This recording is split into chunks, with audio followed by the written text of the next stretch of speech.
Silence feels like nothing. But what if it's actually everything? What if the quiet between you isn't emptiness at all, but a charged space where emotions are finally forced to surface?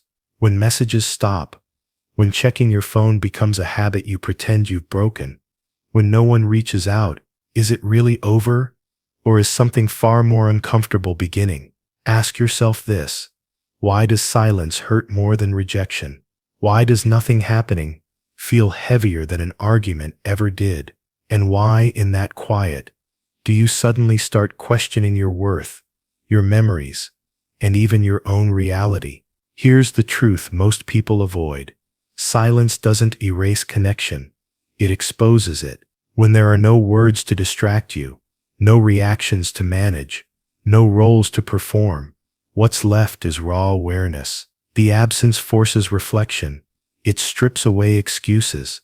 It demands emotional honesty from both sides, whether they're ready or not.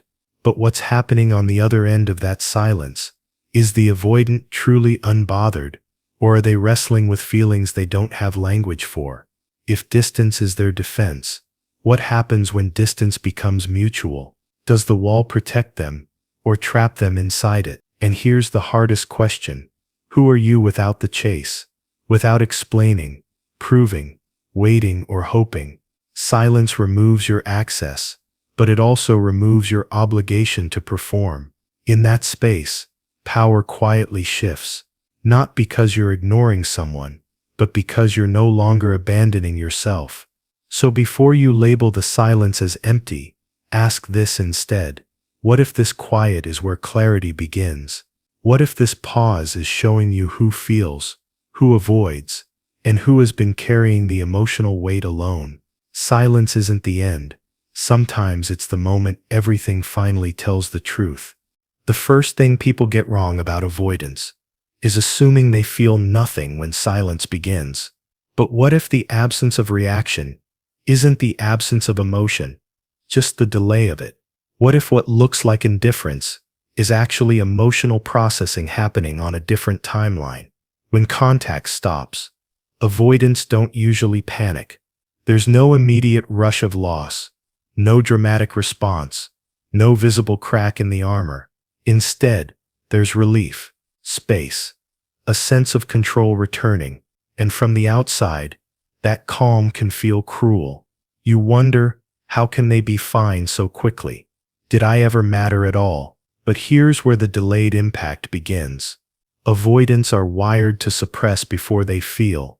They compartmentalize emotion, pushing it into the background so they can function, stay regulated, and avoid vulnerability. Silence, at first, feels like safety, but time changes the experience. Days pass, the noise fades, and without distraction, the mind begins to wander back to what's missing. That's when the emotional weight quietly arrives. Memories surface without warning. Small details return: the tone of your voice, the way you showed up, the stability they didn't know how to receive. The absence becomes noticeable, not because of loneliness, but because something familiar is no longer there to push against. And that realization doesn't hit all at once. It trickles in, slowly, uncomfortably. This delay is why avoidants often seem unaffected early on, only to show confusion, curiosity, or emotional pull later. The feelings weren't gone, they were postponed. Understanding this changes everything. It stops you from chasing instant reactions and teaches you patience with reality, not fantasy. The delayed emotional impact isn't proof that they don't care. It's proof that they feel, just in silence, just in stages, and often when no one is watching. Avoidants survive on one thing more than distance: emotional control, not dominance over others, but regulation over themselves. Control is how they feel safe. It's how they keep emotions contained, predictable, and manageable. So when silence becomes mutual, something subtle but unsettling begins to crack. At first, everything feels steady. They tell themselves they chose the distance, that this is familiar territory. that they're fine, but control depends on one key assumption: access. As long as they believe you're still emotionally available, still reachable if needed, their inner balance holds. Mutual silence removes that safety net. When you stop reaching out, stop reacting, stop signaling availability, the dynamic quietly shifts. They no longer know where they stand.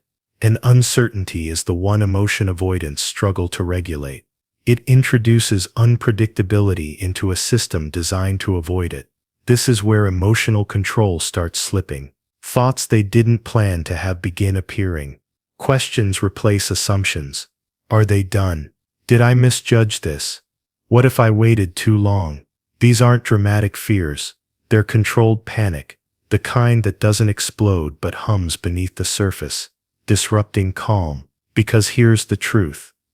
Avoidants feel safest when they control closeness and distance. When both are taken away, internal regulation falters. They may distract themselves, stay busy, rationalize, but control is no longer complete. And when emotional control weakens, awareness grows. This doesn't always lead to immediate action. Often, it leads to restlessness, emotional checking, subtle monitoring, a growing awareness of absence that can't be managed the way it once was. Understanding this matters because it stops you from misreading silence as strength. Loss of emotional control doesn't look loud. It looks quiet, thoughtful, unsettled. And once it begins, the internal balance avoidants rely on is no longer entirely theirs to command. Avoidants are often described as distant, but the truth is more complicated. They live in contradiction. They want connection, yet feel threatened by it.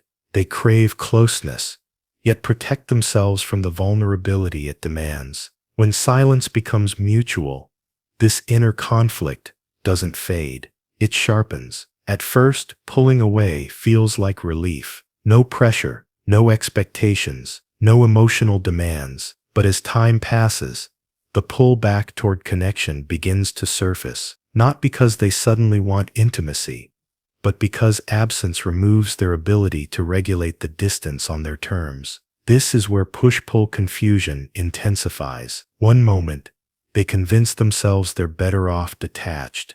The next, they feel an unexpected urge to check in, revisit memories, or reestablish contact, only to suppress it just as quickly. The mind swings between "I'm fine without this" and "why does this feel unfinished?" And the longer the silence lasts, the stronger the internal tug-of-war becomes. What makes this phase so destabilizing is the lack of resolution. There's no interaction to confirm or deny their assumptions, no reassurance to lean on, no conflict to blame, just unresolved emotional tension bouncing back and forth inside them. This confusion isn't about you chasing or withdrawing.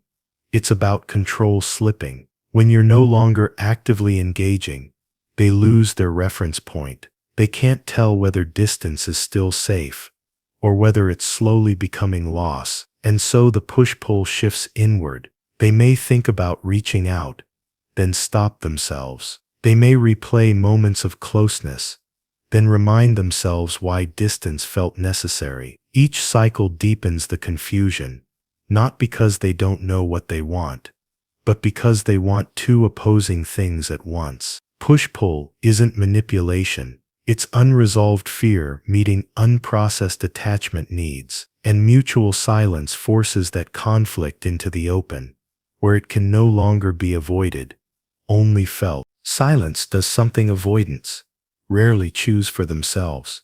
It removes the escape routes. No conversations to steer, no emotional cues to manage, no opportunity to distract with logic, humor, or distance. When mutual silence settles in, the noise fades, and something unfamiliar takes its place: self-reflection. At first, it's subtle, a passing thought, a brief pause, a moment where the mind circles back instead of moving forward. Avoidants aren't used to sitting with emotion, they're used to stepping around it, but silence creates stillness, and stillness invites questions that can't be dismissed as easily. Questions like, why did I shut down there? Why did closeness feel overwhelming when it was offered freely?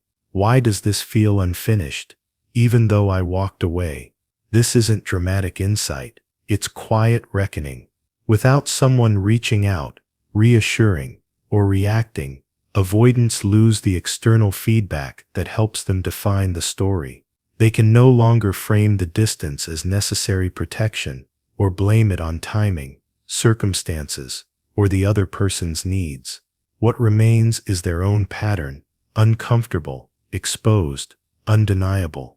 And that's when self-reflection deepens. They may begin noticing cycles they've repeated before, similar endings, familiar emotional exits. The realization isn't loud or immediate, but it lingers. It shows up in moments of stillness, late at night, or in the pause between distractions. The silence gives their thoughts room to land. This stage matters because it's where growth becomes possible, even if it's resisted. Self-reflection doesn't mean they'll reach out or change overnight. It means awareness has begun, and once awareness exists, avoidance becomes harder to justify.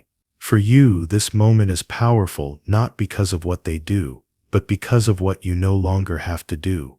Silence creates space for clarity on both sides, and sometimes, the most meaningful shifts don't happen in conversation, but in the quiet, where truth finally has nowhere to hide. When silence stretches between you and an avoidant, something subtle but powerful begins to stir. Fear of emotional loss. Avoidants are often seen as detached or indifferent, but beneath that calm exterior lies a hidden truth. They fear losing connection, even when they don't show it. And when you stop reaching out, that fear quietly rises to the surface. At first, it's almost imperceptible, a nagging thought, a small twinge of curiosity about what you're doing. Are they thinking about me? Did I make a mistake? They try to rationalize it, convince themselves it's nothing. But the longer the silence continues, the harder it becomes to ignore. Why does this happen? Avoidants protect themselves by keeping emotions at a distance. Distance equals control. Distance equals safety. But silence removes the illusion of control. It strips away certainty. And when certainty fades, fear finds a foothold. This fear isn't dramatic or explosive. It doesn't show up as desperate texts or overt confessions. Instead, it manifests subtly, checking your social media, replaying memories in their mind, wondering if the connection they thought was safe is slipping away. Every quiet moment amplifies the awareness that what they have or had might not be theirs anymore. The irony is striking. The very defense that keeps them safe, emotional distance, is the thing that makes this fear unavoidable. Silence forces them to confront what they've been avoiding all along, the potential of irreversible emotional loss. For you, understanding this is liberating. You see that avoidance doesn't mean apathy. It doesn't mean lack of care. It means that underneath the distance, avoidance carries its own vulnerabilities. Recognizing this shift gives you insight, power, and clarity. And for the first time, you can stop interpreting avoidance as coldness and start seeing it as the complex human response it really is. Silence with an avoidant isn't just empty space. It's a mirror. It's a reflection of the dynamic you've been part of, the energy you've been giving, and the patterns that have shaped your connection. When both of you stop reaching out, it's not just their world that shifts, it's yours too. And what this silence really means for you might surprise you. First, it's a wake-up call. The quiet exposes the ways you may have overextended, overexplained, or overgiven. Without the distraction of constant communication, you see the truth, who is truly showing up and who is avoiding themselves. And you. Silence reveals the emotional imbalance that words often mask. Second, It's a chance to reclaim yourself. When your energy is no longer absorbed by their reactions, or lack thereof, you regain space to feel, to breathe, to reflect. You start noticing your own needs, your own boundaries, and your own worth. The absence of their voice gives you permission to reconnect with your own inner voice, the one you may have silenced trying to maintain the connection. Third, silence is a testing ground for clarity. Without constant interaction, you witness the patterns, the push-pull, the avoidance, and the delayed reactions in real time. It gives you insight into what they are capable of emotionally and what they aren't. This clarity is invaluable because it shows you where to invest your heart and energy and where to step back. Finally, silence is an opportunity for empowerment. It's a chance to detach without guilt, to observe without interference, and to reclaim the emotional balance that often gets lost in the cycle of chasing and withdrawing. What feels like emptiness is actually freedom in disguise, freedom to see the truth, to honor yourself, and to make choices from a place of strength instead of fear. In short, this silence isn't the end. It's the moment that redefines your power, your clarity, and your emotional peace.